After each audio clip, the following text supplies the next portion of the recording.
Libro Hechos de los Apóstoles, capítulo 15, librado de la cárcel.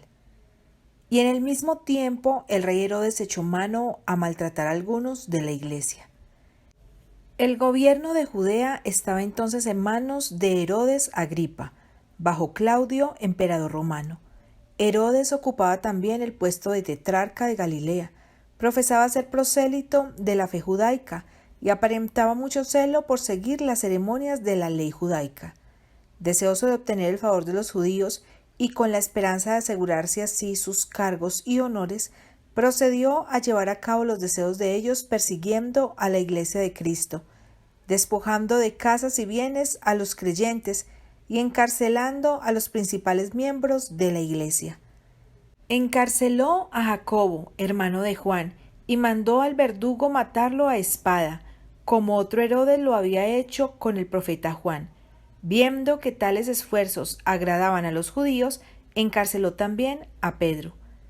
Estas crueldades se practicaron durante la Pascua, mientras los judíos estaban celebrando su liberación de Egipto y aparentando gran celo por la ley de Dios, estaban al mismo tiempo transgrediendo todos los principios de esa ley, persiguiendo y asesinando a los creyentes en Cristo.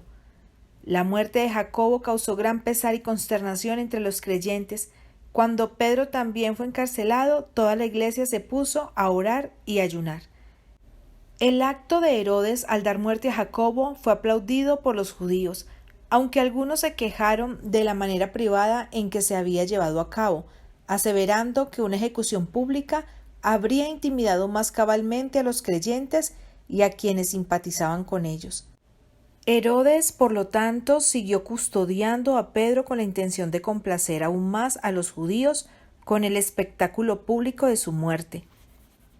Pero hubo quienes sugirieron que no sería cosa segura sacar al veterano apóstol para ejecutarlo públicamente en Jerusalén. Temían que al verlo ir a la muerte la multitud se compadeciese de él. Los sacerdotes y ancianos temían también que Pedro hiciese uno de esos poderosos llamamientos que con frecuencia habían incitado al pueblo a estudiar la vida y el carácter de Jesús, llamamientos que ellos no habían podido rebatir con todos sus argumentos. El celo de Pedro en defensa de la causa de Cristo había inducido a muchos a decidirse por el Evangelio, y los magistrados temían que si se les daba oportunidad de defender su fe en presencia de la multitud que había acudido a la ciudad para adorar, su liberación sería exigida al rey. Mientras que por diversos pretextos la ejecución de Pedro fue postergada hasta después de la Pascua, los miembros de la Iglesia tuvieron tiempo para examinar profundamente sus corazones y orar con fervor. Oraban sin cesar por Pedro, porque les parecía que la causa no podría pasarlo sin él. Se daban cuenta de que habían llegado a un punto en que sin la ayuda especial de Dios, la Iglesia de Cristo sería destruida. Mientras tanto, los adoradores de todas las naciones buscaban el templo que había sido dedicado al culto de Dios. Resplandeciente con oro y piedras preciosas, ofrecía una vista de belleza y magnificencia. Pero Jehová no se hallaba más en ese hermoso palacio. Israel como nación se había divorciado de Dios. Cuando Cristo, casi al fin de su ministerio terrenal, miró por última vez el interior del templo, dijo: «He aquí vuestra casa os es dejada desierta». Hasta entonces había llamado al templo la casa de su padre, pero cuando el Hijo de Dios salió de sus muros, la presencia de Dios fue quitada para siempre del templo edificado a su gloria. Finalmente fue señalado el día de la ejecución de Pedro, pero las oraciones de los creyentes siguieron ascendiendo al cielo, y mientras que todas sus energías y simpatías se expresaban en fervientes pedidos de ayuda, los ángeles de Dios velaban sobre el encarcelado apóstol. Recordando cómo en ocasión anterior los apóstoles habían escapado de la cárcel, Herodes había tomado esta vez dobles precauciones. Para evitar toda posibilidad de que se lo libertase, se había puesto a Pedro bajo la custodia de 16 soldados que, en diversas guardias, cuidaban de él día y noche. En su celda había sido colocado entre 2 soldados y estaba ligado por 2 cadenas aseguradas a la muñeca de ambos soldados. No podía moverse sin que ellos lo supieran, manteniendo las puertas cerradas con toda seguridad y delante de ellas una fuerte guardia. Se había eliminado toda oportunidad de escapar por medios humanos. Pero la situación extrema del hombre es la oportunidad de Dios. Pedro estaba encerrado en una celda cortada en la Peña Viva, cuyas puertas se hallaban atrancadas con fuertes cerrojos y barras, y los soldados de guardia eran responsables de la custodia de su preso. Pero los cerrojos y las barras y la guardia romana, que eliminaban eficazmente toda posibilidad de ayuda humana, estaban destinados a hacer más completo el triunfo de Dios en la liberación de Pedro. Herodes estaba alzando la mano contra el Omnipotente y había de resultar totalmente derrotado. Por la manifestación de su poder, Dios iba a salvar la preciosa vida que los judíos se proponían quitar. Llega la noche precedente a la propuesta ejecución. Un poderoso ángel es enviado del cielo para rescatar a Pedro. Las pesadas puertas que guardan al santo de Dios se abren sin ayuda de manos humanas.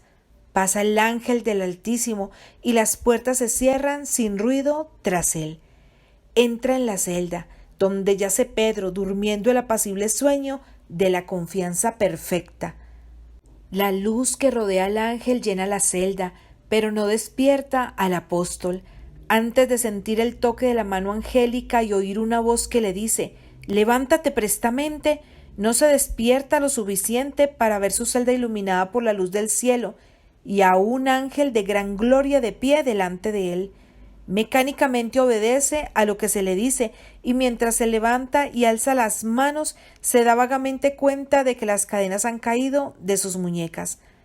La voz del mensajero celestial le vuelve a decir: «Cíñete y átate tus sandalias», y Pedro vuelve a obedecer mecánicamente, con la asombrada mirada fija en el visitante y creyendo estar soñando o en visión. Una vez más el ángel ordena: «Rodéate tu ropa y sígueme». Se dirige hacia la puerta, seguido por Pedro, tan locuaz de costumbre, ahora mudo de asombro. Pasan por encima de la guardia y llegan a la pesada puerta cerrada con cerrojos, la cual se abre de por sí y vuelve a cerrarse inmediatamente, mientras que los guardias adentro y afuera están inmóviles en sus puestos. Llegan a la segunda puerta, también guardada de adentro afuera. Se abre como la primera, sin chirrido de goznes ni ruido de cerrojos. Ellos pasan y vuelve a cerrarse silenciosamente. De la misma manera pasan por la tercera puerta y se encuentran en la calle abierta. Ni una palabra es pronunciada, ni se oyen pisadas. El ángel se desliza adelante, rodeado de un deslumbrante esplendor, y Pedro, aturdido y creyendo aún que está soñando, sigue a su libertador.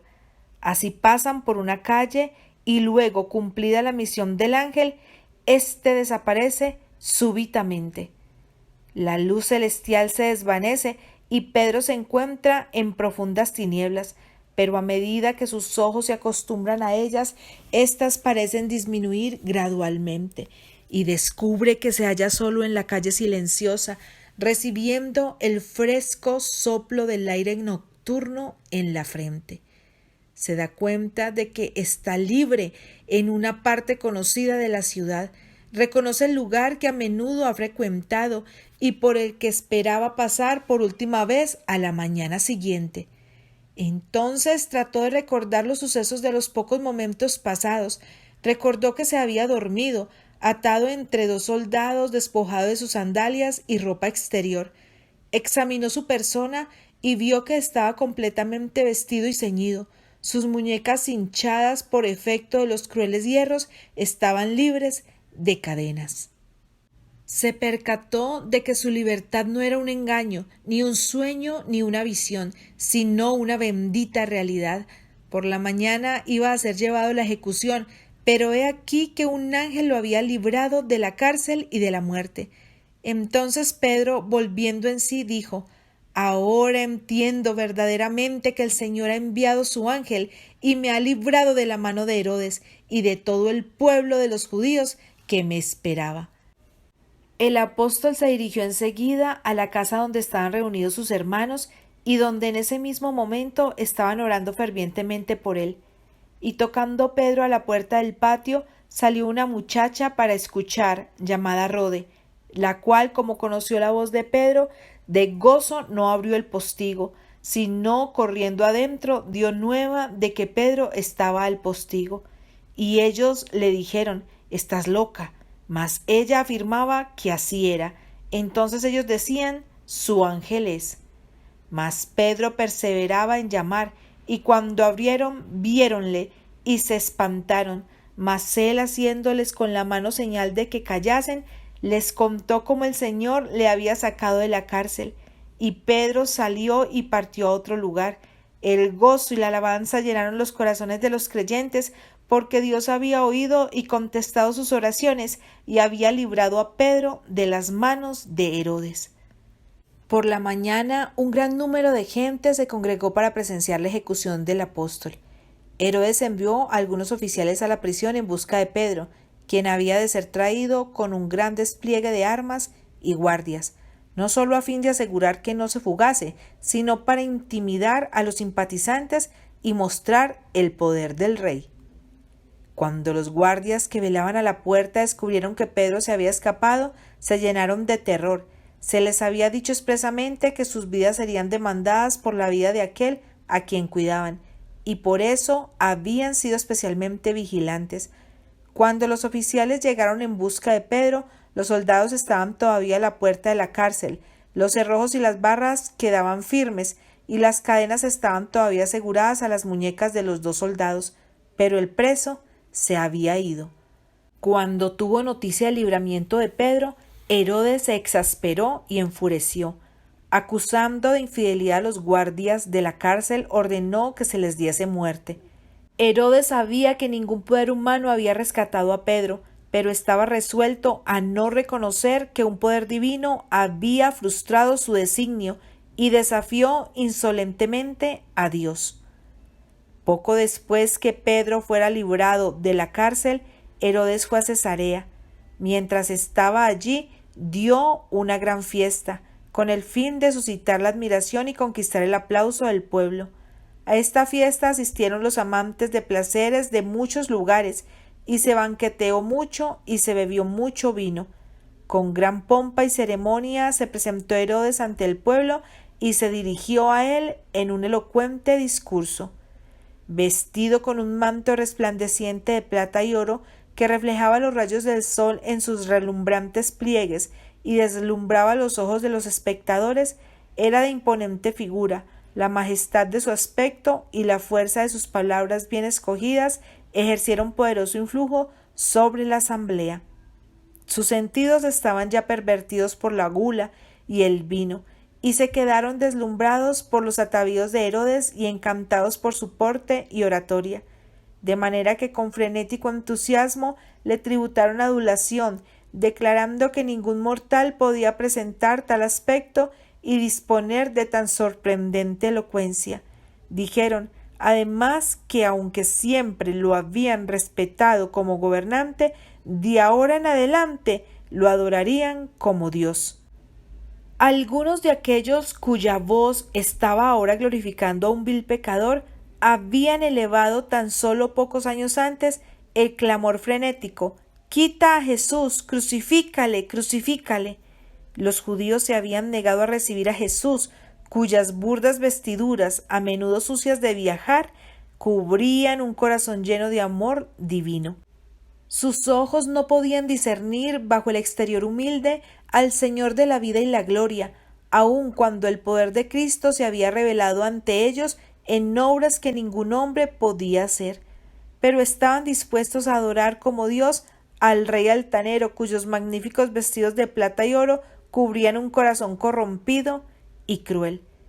Herodes sabía que no merecía ninguna de las alabanzas y homenajes que se le tributaban, y sin embargo aceptó la idolatría del pueblo como si le fuera debida.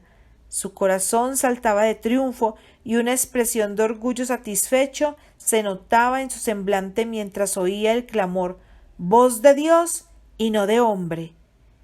Pero de repente lo sobrecogió un cambio espantoso. Su rostro se puso pálido como la muerte y convulsionado por la agonía.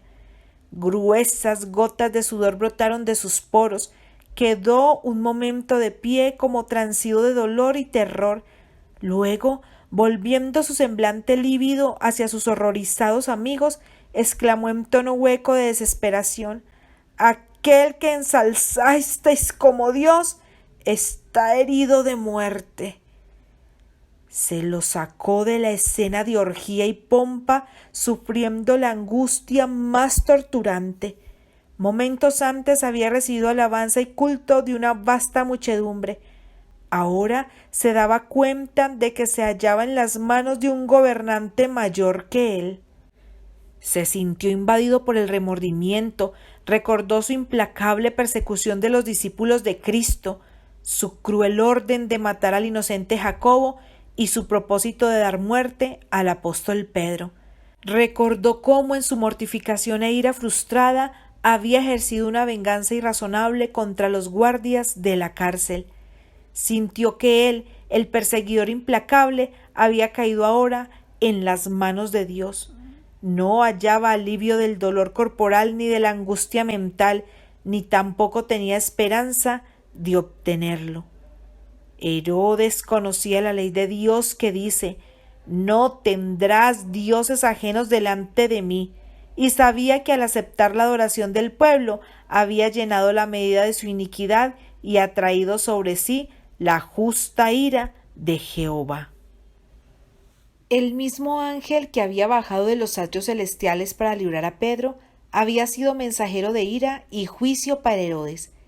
El ángel hirió a Pedro para despertarlo de su sueño, pero fue con un golpe diferente como hirió al perverso rey, humillando su orgullo y haciendo caer sobre él el castigo del Todopoderoso. Herodes murió en gran agonía mental y corporal bajo el justo castigo de Dios. Esta demostración de la justicia divina tuvo una poderosa influencia sobre el pueblo. Fueron propagadas por todos los países las nuevas de que el apóstol de Cristo había sido librado milagrosamente de la cárcel y de la muerte, mientras que su perseguidor había sido herido por la maldición de Dios, y esas nuevas constituyeron el medio de inducir a muchos a creer en Cristo. La experiencia de Felipe, dirigido por un ángel del cielo para que fuese a donde había de encontrarse con uno que buscaba la verdad, la de Cornelio visitado por un ángel que le llevó un mensaje de Dios, la de Pedro que encarcelado y condenado a muerte fue sacado a un lugar seguro por un ángel, todos estos casos demuestran cuán íntima es la relación que existe entre el cielo y la tierra.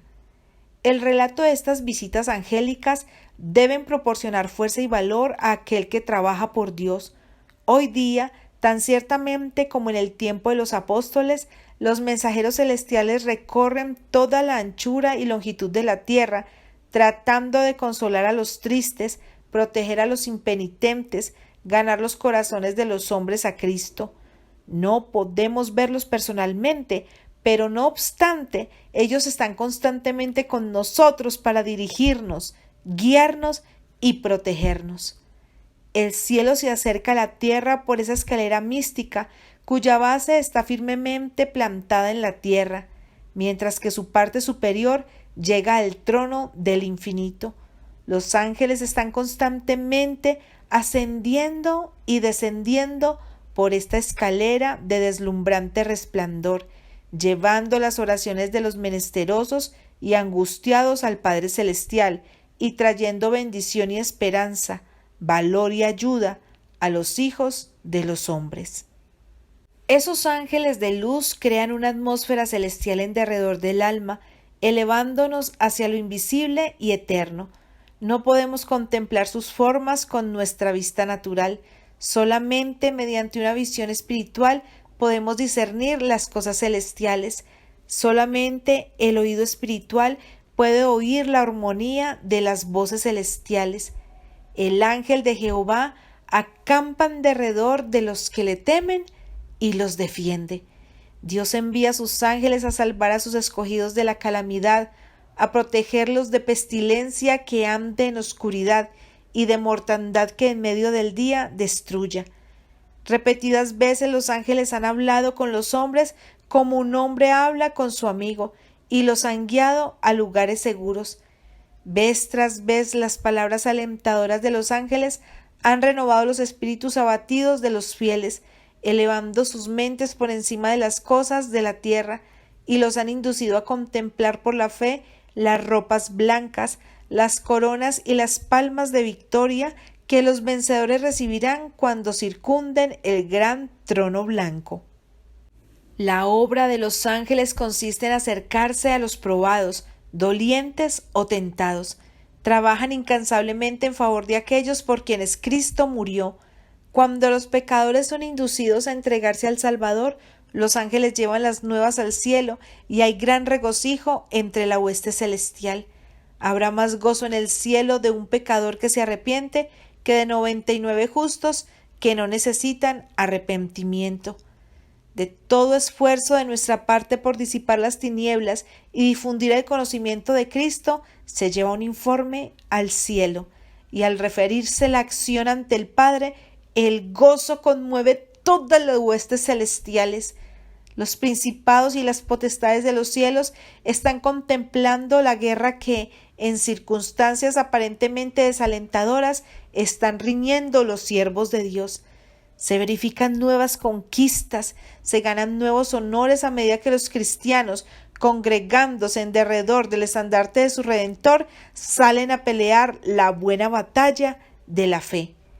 Todos los ángeles celestiales están al servicio de los humildes y creyentes hijos de Dios, y cuando el ejército de obreros canta aquí en la tierra sus himnos de alabanza, el coro celestial se une a él para tributar loor a Dios y a su Hijo. Necesitamos comprender más plenamente la misión de los ángeles. Sería bueno recordar que cada verdadero hijo de Dios cuenta con la cooperación de los seres celestiales. Ejércitos invisibles de luz y poder acompañan a los mansos y humildes que creen y aceptan las promesas de Dios. Hay a la diestra de Dios querubines y serafines y ángeles poderosos en fortaleza. Son todos espíritus administradores enviados para servicio a favor de los que serán herederos de salud.